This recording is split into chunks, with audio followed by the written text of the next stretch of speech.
नमस्तोभ्यम नमस्तोभ्यम नमाम्यहम हम सहृद रहे आर्य राष्ट्र के रहने वाले मेरे हम उम्र भाइयों, आप सभी को मेरा नमस्कार। स्वागत है आप सभी का अपने पसंदीदा प्रोग्राम नाड़ी वैद्य काया क्लब के अंदर। आज हम बात करते हैं गर्मी की अधिकता से कैसे बचा जाए या लू से बचने का घरेलू उपाय क्या है। पहले तो हमें समझना होगा कि ये गर्मी कैसे शरीर को इफेक्टेड करती है, क्या होती है ये गर्मी और क्यों ये शरीर को परेशान करती है। एक तो गर्मी शरीर के अंदर होती है जिसको हम दोष कहते हैं वात, पित्त और कफ। इन तीन दोषों में एक दोष पित्त का है जो स्वयं दूषित होकर के हमारे शरीर की धातुओं को दूषित कर देता है। जैसे रस धातु दूषित हो जाती है तो गला सूखने लग जाता है, मांस धातु दूषित होती है तो फोड़े फुंसी निकल जाते हैं, रक्त धातु दूषित होती है तो बीपी हाई हो जाता है, ब्रेन हेमरेज हो जाता है।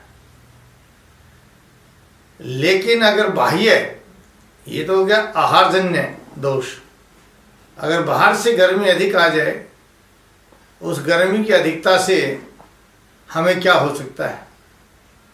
अचानक गर्मी की अधिकता, क्योंकि शरीर में हृदय जो है लगातार रक्त का सप्लाई पूरे शरीर में करता है और वो एक निश्चित मात्रा होती है, उससे निश्चित मात्रा से अधिक अगर बाह्य ताप आकर के और उसको अगर चाहिए तो सीधा हमारे शरीर में सनबर्न की बीमारी बोलते हैं, जो काली त्वचा पड़ जाती है।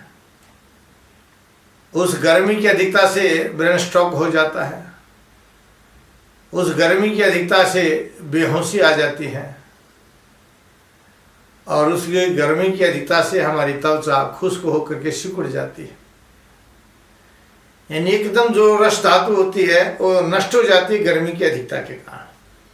और वो गर्मी अधिक होती है शरीर में जब पहले ही गर्मी ज़्यादा हो, रक्त में पहले ही गर्मी ज़्यादा हो तो वहाँ ज़्यादा आभास देती है।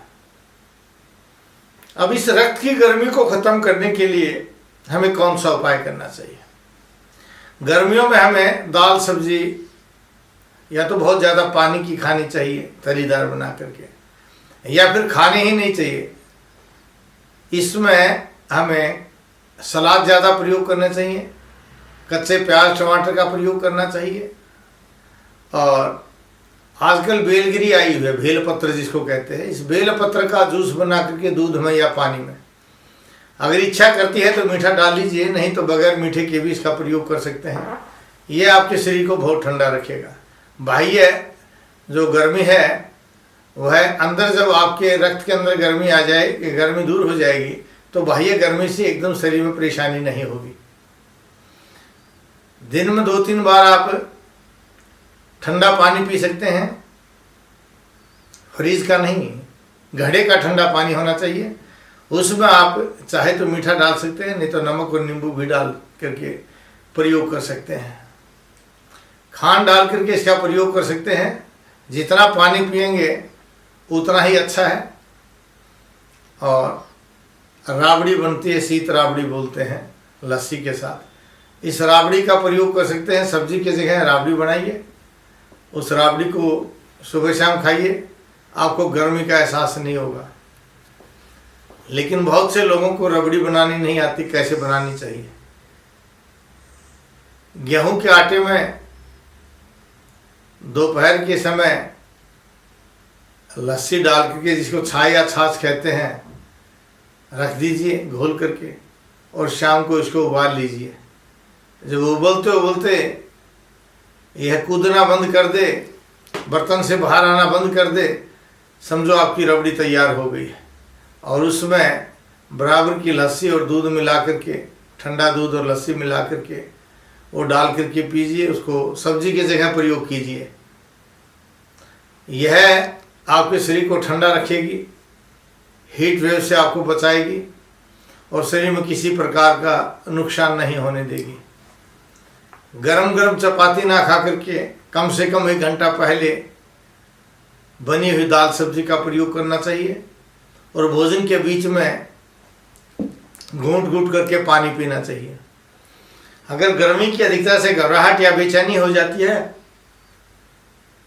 तो पानी में खांड या मिश्री डाल करके प्रयोग कर लीजिए, घबराहट बेचैनी तुरंत दूर हो जाएगी। बेहोशी होती है तो आप पानी के छींटे शरीर पर दे करके और हवा का प्रबंध कर लीजिए। इस तरह से अपने आप को गर्मी से बचाइए। और विशेष ध्यान रखिए, गर्मी की अधिकता में हमें कभी उपवास नहीं करना चाहिए, व्रत नहीं रखना चाहिए। हमें भरपेट भोजन करना चाहिए। उपवास रखने से या कम खाने से गर्मी शरीर के अंदर बहुत ज़्यादा बढ़ जाती है और यह गर्मी का प्रभाव तुरंत शरीर को इफेक्टेड कर देता है, जो रोगों का कारण क्या कई बार जीवन लीला को भी समाप्त कर देता है। इसलिए आपको बचना चाहिए गर्मी से। और ठंड पैदा करने के लिए शरीर के अंदर आजकल खरबूजा तरबूजा आता है, इनका भोजन के साथ सलाद के रूप में अच्छा प्रयोग कीजिए। ककड़ी खीर आती है, इसको भी सलाद के रूप में खूब प्रयोग कीजिए। विशेष ध्यान रखिए, गर्मियों में आपको सेंधव नमक का प्रयोग करना चाहिए, लाहौरी नमक का प्रयोग करना चाहिए। इसका कोई साइड इफेक्ट नहीं है और ये गर्मी नहीं बढ़ने देता है, शीतवीर्य होता है, ठंडा होता है, जो आपके शरीर के अंदर आँखों को मजबूत रखेगा और गैस को नहीं बनने देगा। कई बार हम देखते हैं कि गर्मी की अधिकता से त्वचा काली पड़ जाती है, माथे पर काले काले निशान हो जाते हैं। तो यहाँ आप शाम के समय में केला, शहद और प्याज का रस मिला करके इसका लेप कर लीजिए, आपके ये काले निशान ठीक हो जाएंगे। और खाने के पश्चात जो हाथ पर घी लगा रहता है, उस घी को पानी से धो करके और चेहरे पर मसाज कर लीजिए। उससे त्वचा पर अत्यधिक तपता हुआ सूर्य की किरणों का प्रभाव नहीं पड़ेगा और आपकी त्वचा पर ग्लो रहेगा। किसी प्रकार की खुश्की या त्वचा का फट जाना ऐसा नहीं बनेगा, क्योंकि जब त्वचा के अंदर स्नेह तत्व ज़्यादा है तो ऐसी कोई दिक्कत नहीं होती है। स्नान अवश्य करना चाहिए, सुबह शाम अवश्य ही आपको नहाना चाहिए गर्मी के दिनों में। यह भी आपको बाहरी गर्मी से बचाता है।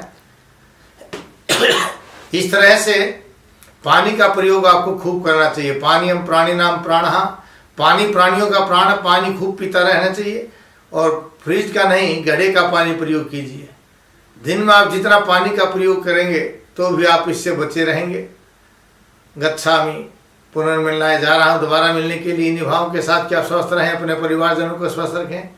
लेकिन एक बात ध्यान रखें, किसी भी रोग से अगर आप परेशान हो जाते हैं या आप ये समझने लग जाएं कि भगवान उठा ले तो अच्छा, उस उठ जाने से पहले, चले जाने से पहले एक बार जो टीवी स्क्रीन के नीचे नंबर देख रहे हैं ना, किसी भी नंबर पर फ़ोन करके अपॉइंटमेंट लीजिए। मैं आपसे बात करूंगा और आपके रोग का सही कारण जान करके रोगों का सही समाधान किया जाएगा, जिसका कोई साइड इफेक्ट नहीं होगा, कोई रिएक्शन नहीं होगा।